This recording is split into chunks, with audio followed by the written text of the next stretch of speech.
Good morning, everybody. This is Lance here, mind of a B.M.C.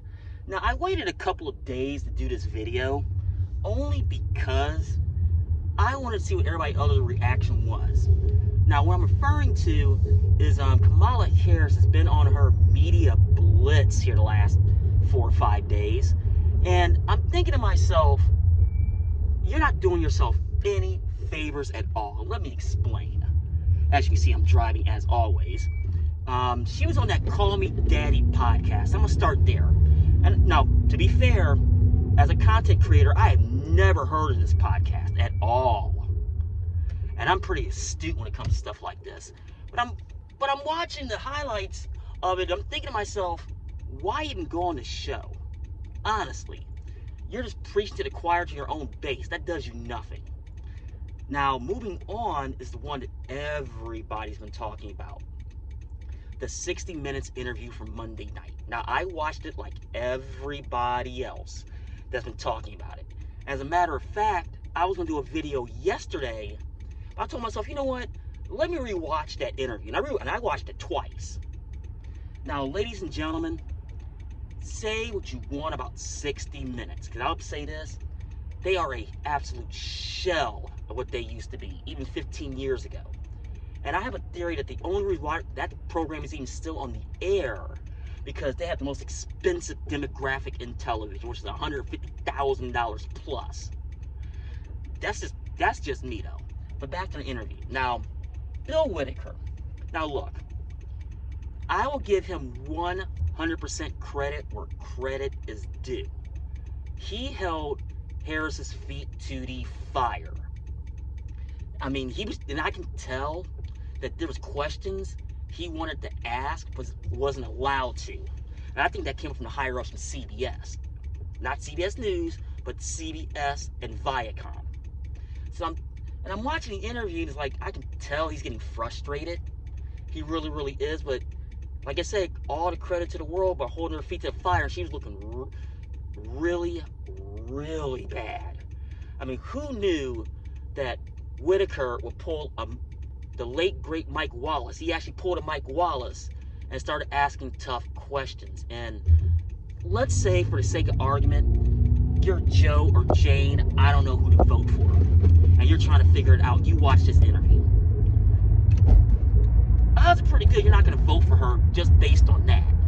Now, I honestly thought the October surprise might be this hurricane in Florida coming up, but it might be the 60 Minutes interview that might be the October surprise. And people have to understand, and I'm talking about you on the left, people are demanding answers to questions, and she just could not deliver in the 60 Minutes interview.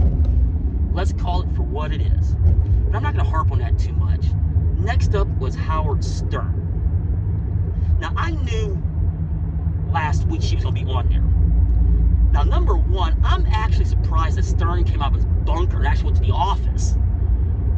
I'm surprised he even did that, because talk about selling out.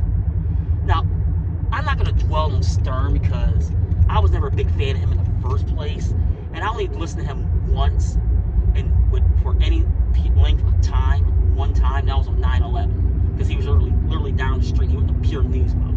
But that's a different story for a different day. She goes on Stern and starts to word salad nonsense again. Now, I don't know, and people can tell me in the comments below that actually subscribe to Stern or one of his channels or anything. Please tell me it was a good interview or a bad interview, because all I saw was the clips of it. And that was some serious word salad she was doing. Then she was on Stephen Colbert last night, and I totally forgot she was going to be on there. I really, really did. And she pretty much rinse and repeat on that, is my understanding. I haven't watched the interview yet, only because I was going to do it when I got where I was going this morning. Harris, forget me being a conservative for a moment. I want to treat myself as Joe, I don't know who I'm going to vote for. You're not giving me anything compelling to vote for you at all. Especially when you say you're not going to change anything.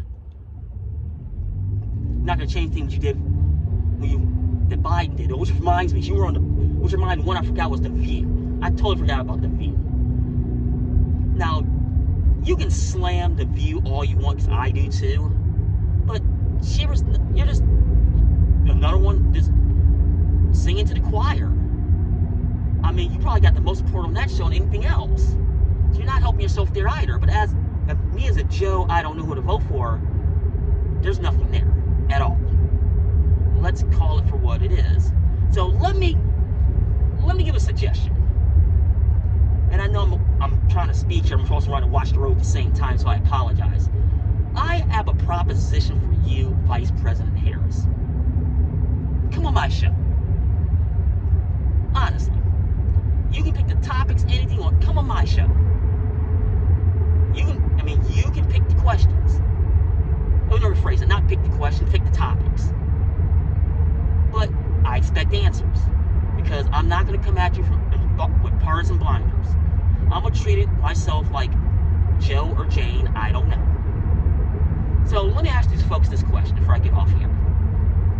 Did she really do a good job, honestly? Or was, like I said earlier in this video, the October surprise was the weather? Please let me know. Like, share, subscribe, all those good things. And this is Lance, Mind of a Black